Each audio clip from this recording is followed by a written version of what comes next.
we have decided it's time to update our top game lists with now our top 20 games instead of 10. We did a video a while back. I am not proud of it because I'm just never proud of myself, but we've decided it's time to take a look at, because we've played a lot more since then. Of course. Some titles I think may have stayed on our list, some may have fallen off, some may have moved places. So we'll see if they're able to still hold the influence over us that they had back then. Yes, see how much our tastes have changed or remained exactly the same, stagnant. This is going to be a two-parter, so this is going to be our top 20 through 11, and then we're going to follow up shortly thereafter with a top 10 through number 1. And I mean, I'm just going to say, I think for both of us, we always say, lists are hard, and deciding on exact orders of these things is hard, but for me, regardless of order, this is really just 20 games that I love, and on any given day, they might change. Well, that's why I was actually going to say as a disclaimer, I actually don't like the list style. I think a tier system is better. These are all like top tier up for us. Like, yeah, this is A plus S tier. S tier. This is God tier, too overpowered. Yes. Needs a nerf. These are going to get nerfed in the next patch. Nonetheless, we're going to get on with it. So let's get started. Let's do it. Who wants to go first? That's the big question. I'll pick up my phone, which means I go first. All right. All right. That is not my list. Here we go. Get it ready. So, number 20, it was on my previous list. That is Scribe's Arena.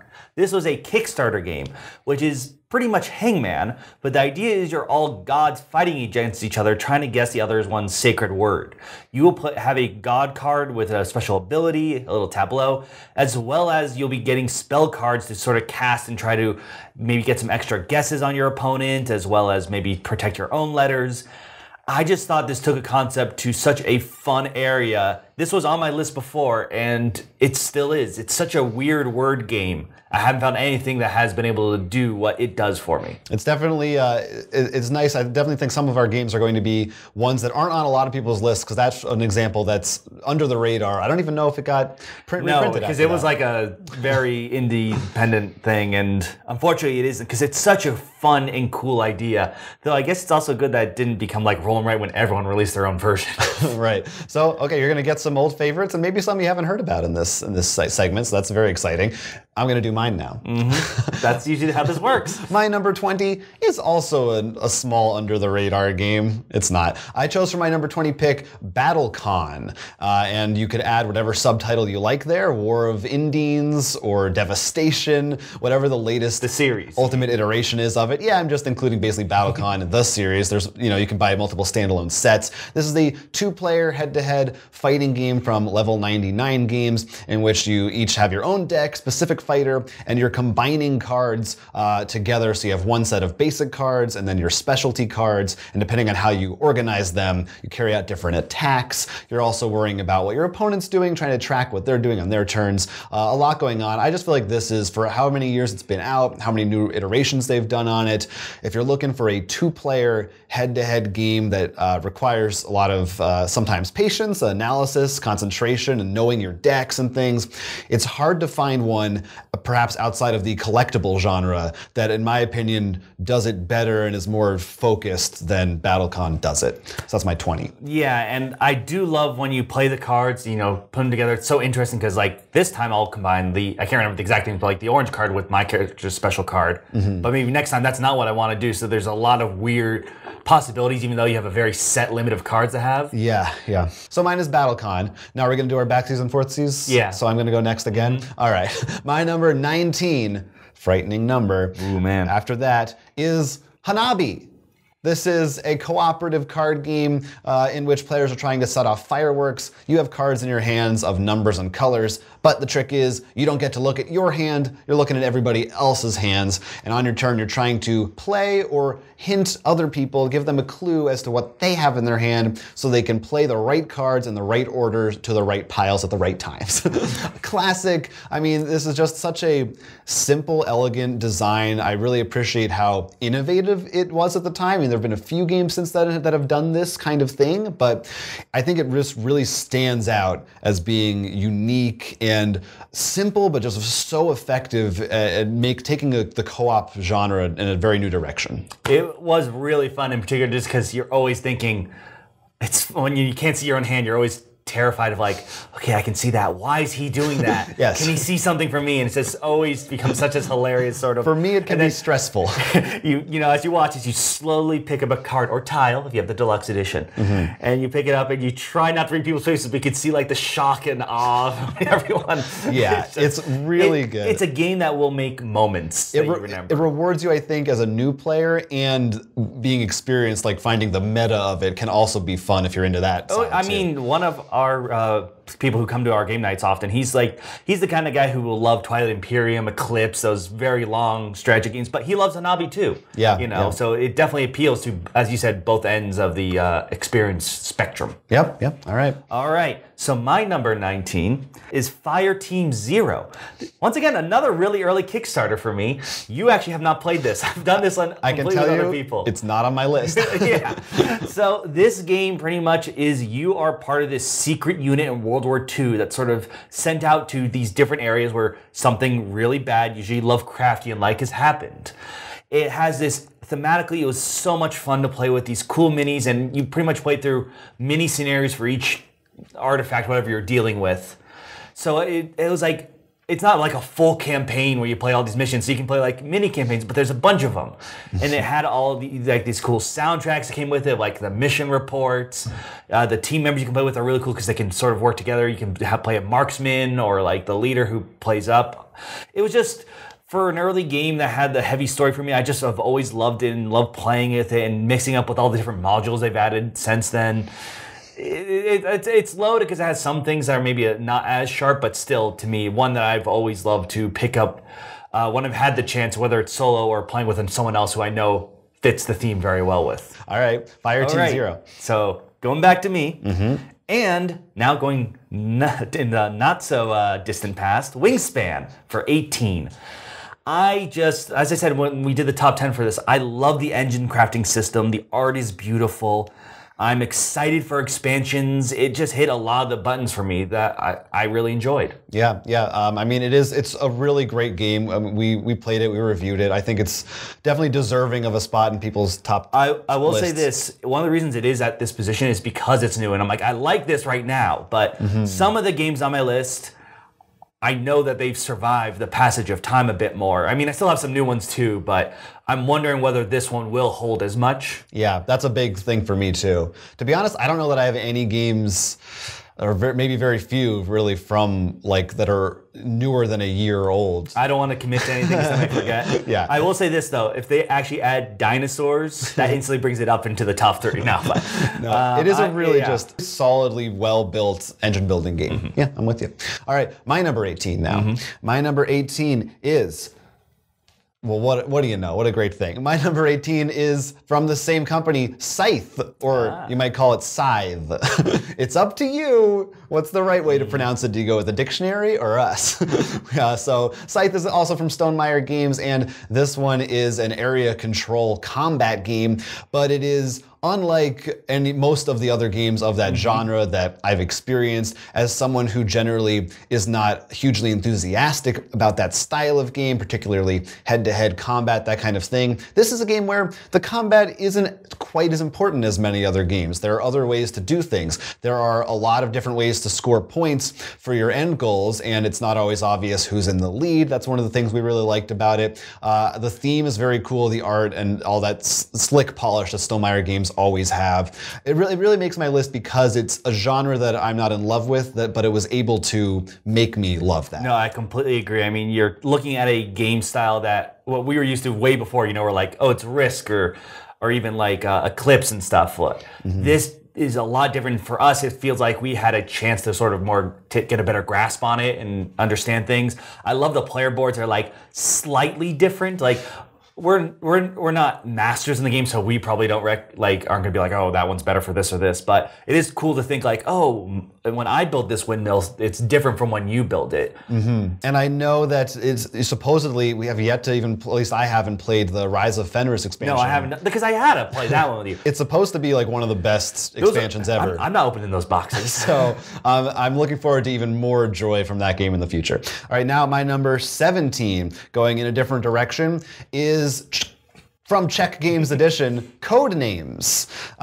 Classic word party game. I feel like this really was, for me, at least in our gaming careers when it came out, broke the mold and was one of the first kind of gamer party games to really cross over this barrier to the mainstream. Nowadays you see there's Disney Codenames, Marvel Codenames, but back then it was just this little game, from Vlada Fatil, who's known for these crazy, intense Euro games, but he somehow came up with this simple but genius word game. I love word games. If you're not familiar, you are trying to give people clues as to certain words on the field that are their teams, but you have to be careful not to give too many clues to the other team, and you want to try to give clues that can cover multiple words at once. So there's this whole brainy challenge involved with it. And for word games, it's one of my favorites. No, it is a lot of fun, and I enjoy the word one much more, I think, than the picture one. Yeah, I think I agree. I like both, but yeah, I think for my brain, I found pictures harder. I think maybe harder is not the right word. I just think it's more interesting, creative, the results from the word one for me. Yeah, I could see that. I have not tried Duet though. Have you? I have played Duet once. Yeah, and it's pretty good. It's a good two-player version of the game. Works well. Yeah. So that's my 17. All right. What's yours? My 17 is Dixit. I love the games that just have these full pieces of art. And I think it's just so much fun to play with and so beautiful. And it's much more relaxing than it's like all of them, regardless of them, whether it's Mysterium or the recent Detective Club. However, of the three, which includes Dixit, why it made my list, I feel Dixit was tend to have the most fun without some big pitfalls. Being Mysterium tends to just be like the ghost can feel a lot worse having not good cards, so to speak. Dixit definitely has, I think it's very relaxed compared to those games, and you can totally play it with anybody casually. But one of the reasons I also love Dixit with those as well, you could just buy them and use the cards. It's like they're all expansions for each other, which is great. Yeah. No, Dixit is definitely another one of kind of an early party game that I think it was early, but lots of fun with. It's because to me, compared to many of the others, it's almost always calming. It's never as stressful. So it's really the one that can help you, de-escalate after playing maybe a hidden traitor game. So I gave you some words, you gave them some pictures. Yeah. Of course, I also said that you like the pictures worse, but different genres. All right, so my number 16 is Dinosaur Island from Pandasaurus Games. I think this is probably one of these my favorite dinosaur-related games now out there, and I love the park mechanics. It's really fun to play around and building these weird parks and the gates and collecting different sets. Depending on the different rules that are out, each game plays completely differently. It's just such a fun sort of worker placement style. I just had a lot of fun with it. Yeah, I mean, what more do you want than building Jurassic Park? I mean, that's what it is. And you don't have to feel guilty when your patrons are eaten. That just happens. It's a common thing. Yeah, like there's a lot going on in that game, and yeah, it's definitely, as far as worker placement goes, also a lot of worker placements I feel like sometimes are dry. They're usually Euro games, and that's like so colorful and it's fun. Oh man, and we haven't tried the liquid expansion together. Right. And there's also the two-player game, which is separate. Yeah, that's technically separate. I will also say that it was probably one of my dumbest but funnest Halloween costumes. What were you again? I was one of the hooligans. Oh right. So, and I had a dinosaur mask, so that's why they didn't eat me, because I'm in disguise. Well, it's worth it for that then. My turn? Okay, now my number 16. My number 16 is Cyclades. This is the board game of area control as well as an auction bidding mechanic based in Greek mythology. Players are trying to gain control and build certain building types around a board of islands. The trick is that every turn you're bidding on which god you get to use, and those gods have individual powers. So if you want to be able to move boats or troops, you need to get Poseidon or Ares or Zeus or what have you to get there. So it's a really interesting mixture of those two genres, and I would say this falls a little bit for me into the same category that I talked about with Scythe, as a game that, again, usually these kind of heavy area control competitive games I don't love, but I really enjoy the mechanics of mixing the auction specifically. I think the way they do the bidding part, to me, is really fun, and also I just love the theme and the way it's implemented. I think it feels like more of a Euro-style game, but it is really thematic. You have, you're playing the Sphinx or or a harpy or what have you. So it's always going to have... Komet is good too. It's always gonna have a special place in my heart. Also, we should have said up top, just in case you're wondering, I think it's safe to assume our lists will have a heavy Ameritrash bias. So I mean, it's us. You may, in that regard, you might disagree with some of it, but that's neither here nor there. My 16, as I said, Cyclades. All right. All right. I know you're not a huge fan of that. I am not. I feel like all the reasons why you said you don't like that genre, but Scythe didn't do. Cyclades is like the epitome of that. Yeah, for whatever reason, it works very well for me. Now, at number 15, going all the way out into outer space, it's Terraforming Mars. This is the game in which all players are competing to terraform Mars to their liking, and it's really all about the cards that you draw. And there are a lot of them, and depending on which ones you have and how you put them into play, your turns and your strategies and what you're doing can be very different, ultimately leading to you inhabiting the planet with different terrain types or a whole other things that you might have going on. It's definitely a game. I know some people aren't crazy about it because, like I said, a lot of it really depends on what cards you draw, and maybe the balance in that regard isn't always the best, but I kind of love that. I love the variety of what you see. I love building my own engine, and another one that the theme, while in some ways like the art is pretty dry, I just think it's really, I just love the idea. It really captures my imagination of terraforming Mars. I mean, in terms of the engine building, I think it's fun, and even, yeah, I've had, I think, one or maybe two times where I'm like, I'm not getting any of the cards I need and I'm just floundering. I feel like 9 times out of 10 or 8 times out of 10, if my thing is, usually you build this weird engine. At first you're like, oh, I don't have anything. And then, you know, when you get into the late game, you're just like, I'm doing all this crazy stuff, animal token, tree. And it's just right. It's so much fun to have. And I know the art is somewhat dry, but it's also funny sometimes. Yeah, it I think it suits it. It's like you're reading a textbook. It does feel like that. Well, because don't they actually have little science blurbs in there? Yeah. So like a lot of it is photographs, so it's fun. Great one. That's my 15. Great, I was about to ask, what number are we on? Yep, I'm here for it. Okay. So my 15 from Greater Than Games is Spirit Island. In this game, you are all playing as gods who are angry that people are invading your island. So you're going to work with the elements as well as with the native people to try to drive off the colonizers.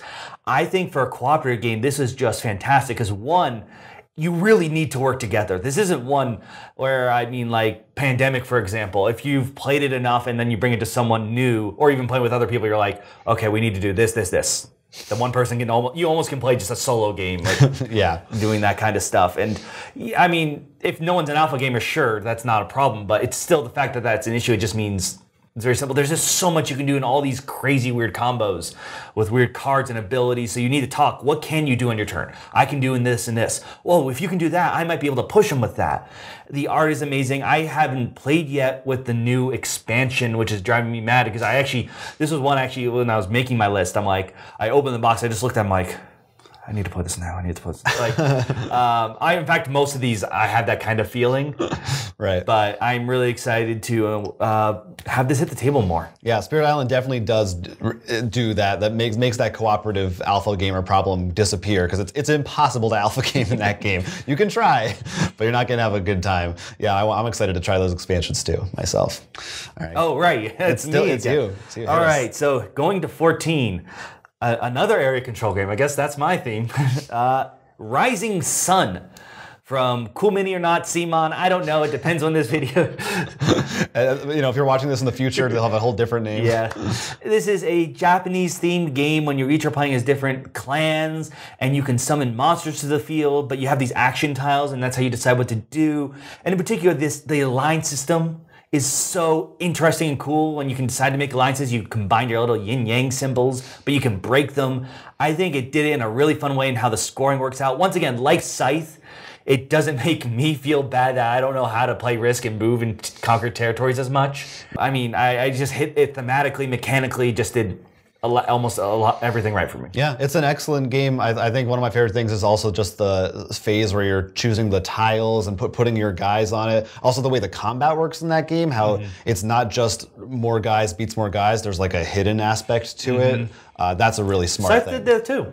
Yeah, that's right. That's something I really like in any kind of area control. Yeah, because it's always great when you're like, your opponent, he's going to go on and you bluff 0, and he's just like, oh. Right. Yeah, you can have some comebacks when you think that you're down and out, and maybe they chose poorly. Okay, my turn again. All right, so now my number 14, taking it in a whole different direction. It's the game called 2 Rooms and a Boom. This is from Tuesday Night Games. It's a big social party game that doesn't even have a board, but it does have a set of cards, although that may change. I think they're coming out with a new edition of it in the future, but we'll stay tuned for more details of that. Basically, there are 2 teams, and red team and a blue team, and one team has a bomber, the other team has a president, and the red team wants to get the bomber and the president in the same room, the blue team doesn't, and that's the gist of it. And you have 3 rounds, and you can switch people between rooms, but there's so many variations of cards and different roles that can make this game as simple or as deeply complex as you want it to be.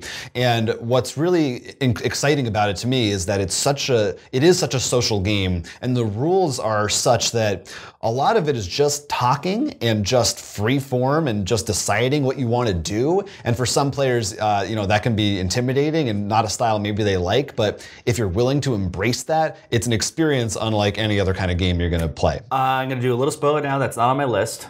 Spoilers. I'm going to explain why, because one, that social aspect means the people are such a deciding factor of how well that game's going to go. And you do need a large group for it. Well, and I was going to say the other thing is, if you do tend to get over 10 people, like you just know a lot of 10 people gatherings, college and high school, I actually would put this in a list of games you should have on your shelf.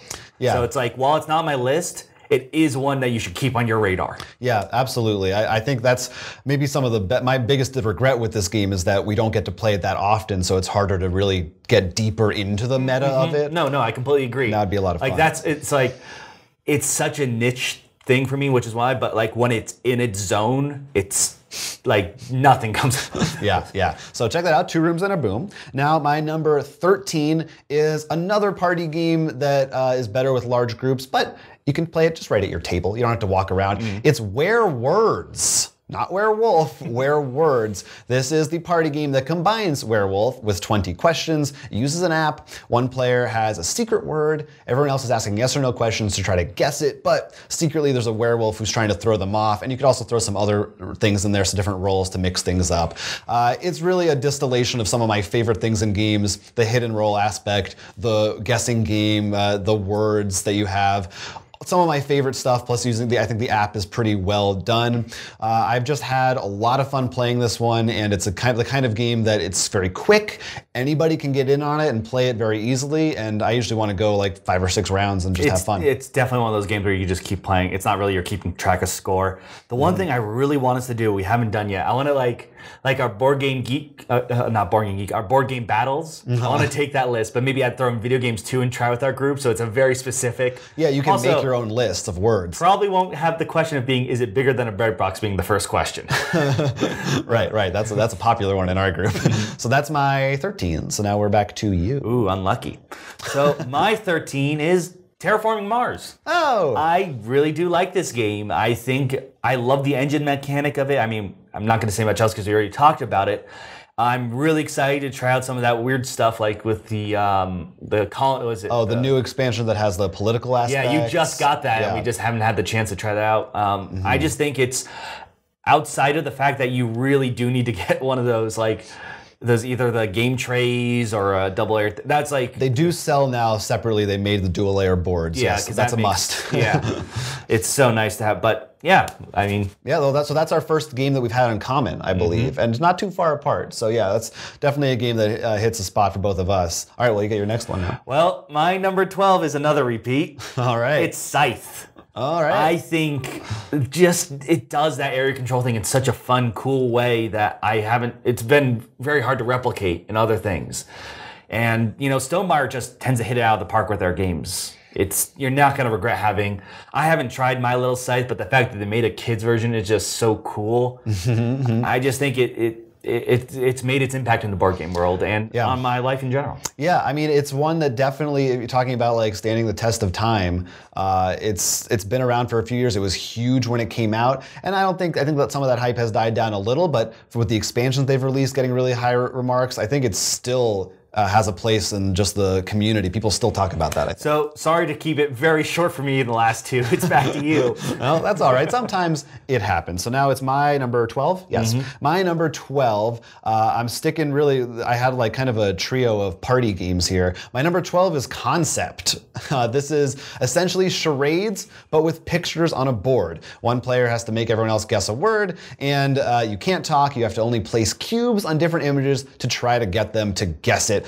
This is a super casual party game, and one that I'm sure wouldn't be on a lot of other game reviewers or game players lists. But when I think about what games have just really brought me joy in my life, and what games that, you know, it doesn't matter if I'm tired, if it's late, if it's my family, a gaming group, you put this on the table, and I'm genuinely usually really excited to play, again, a bunch of rounds in a row. It might be our most played game just because it often comes it's up so in between. short. Yeah, and especially for like our live streams, it's a go-to. I'm not even talking about like counting 5 if we played 5 things in a row. I think in terms of just getting onto the table. Just because it's so easy, yeah. Between us, yes, it is the most played. Right. So Concept, check that one out. Now is it back to you? No, it's you. It's on my 11. turn again. It's the final. I do my last one for this episode, Yes, number 11. it is. So my number 11 is Mysterium, which is... So it's almost like, am I with Dixit? It's a little bit, yeah. So everything that you said before about Dixit for this one, I do really enjoy the theme of this, and I like kind of I appreciate the more gamery twist on it, where in one player is the ghost and they're trying to give out clues. Now there is an ending segment of this game too that I think kind of falls flat, unfortunately. It's not perfect, but some of that, I think some expansions have twisted that a little bit, and it's not enough for me to take away from how much I really love it. This was, like you said, I love all the games of this genre, but for me, I just picked this one. No, I think that's like, honestly, I looked at all of them, and all 3 of them tend to be, I get very excited because I always think it's fun. It just, for me, as you said, the Mysterium end phase is what pushed it behind Dixit for me. I mean, I think I also really like the cooperative element, whereas Dixit is solely even though it's very casual, you don't get to like really discuss as much. I like that cooperative nature of it. No, and in the end, what I love about them is they're almost just expansions for each other. So it's a win-win regardless. Yes, it is. All right, let's hear your final ones. My number 11 is Arkham Horror, 2nd edition. I was really waiting for that. There are like 4 other things it could be with that title. This one, I'm so sad it's out of print. I do think overall I like it more than the 3rd edition. Though I will say this, I think of probably all the games on my list, this is the I wish it was a video game one. I think it's so much fun. And I think the idea of exploring, especially when you add some of the expansions, that's when it really gets into a lot of fun. And it is nice that it's done, so I have everything. Yeah. I mean, that really is I think probably the birthplace of your love affair with Lovecraft. Absolutely. In general, in board games and in general. And for many people too, I mean, for the board game industry, I mean, the 1st edition obviously of Arkham Horror and of course the Call of Cthulhu RPG, but I feel like 2nd edition of Arkham Horror was really the big thing that just spawned waves and waves of other Lovecraft games in our industry. And yeah, it is, I think the whole series is the Arkham File. It's sort of like the one Fantasy Flight's been milking at. I think personally, I do like most of the changes in 3rd edition a little better, but I understand why, as someone who loved that original game and how much other content it has, putting that on your list, yeah. Like I said, I think part of it is because I've seen it all. Yes. Like, this is the picture, and I think it's, outside of making it digital, it's in a great spot. Unfortunately, you can't get it. So that is our top 20 through 11. So that's a big deal. Of course, it's also our top 20 because, you know, 20 is the 20-sided die. Oh, absolutely. That's our thing. Anything so far that you want to touch on? Any surprises? I will say I feel like there was a good chunk of this bottom 10 which were really party games for me, which I think dies off a little bit going into my top 10. I mean, a lot of mine were the more heavy, like worker and placement area control things. But I honestly, like I said, if you were to catch me, if I were to look at my entire list of games, even ones not on this top 20, and you were like, which one to play? I'm like, oh, I love that. Right. You know, they're all great games. We love all of them equally. I'm very curious, like with what we overlap now, what will overlap later. You know, it's very interesting to see. Let us know if you have any overlap with that? Or are we complete idiots for putting a certain game on there? Don't put that idea in their heads. Are we geniuses for having great taste? Let us know in the comments section, and stay tuned. If it's not up now, it will be very shortly, and we'll have a link to that in the description to part 2 of this series, in which we cover our top 10 games of all time, which of course will change in a month. So, yeah. Until then, I'm Will. I'm Jonathan. And this has been Roll for Crit's Top 20. Catch the latest from Roll for Crit by liking and subscribing, and don't forget to support us on Patreon. Don't get analysis paralysis. Just click those buttons. Help us out.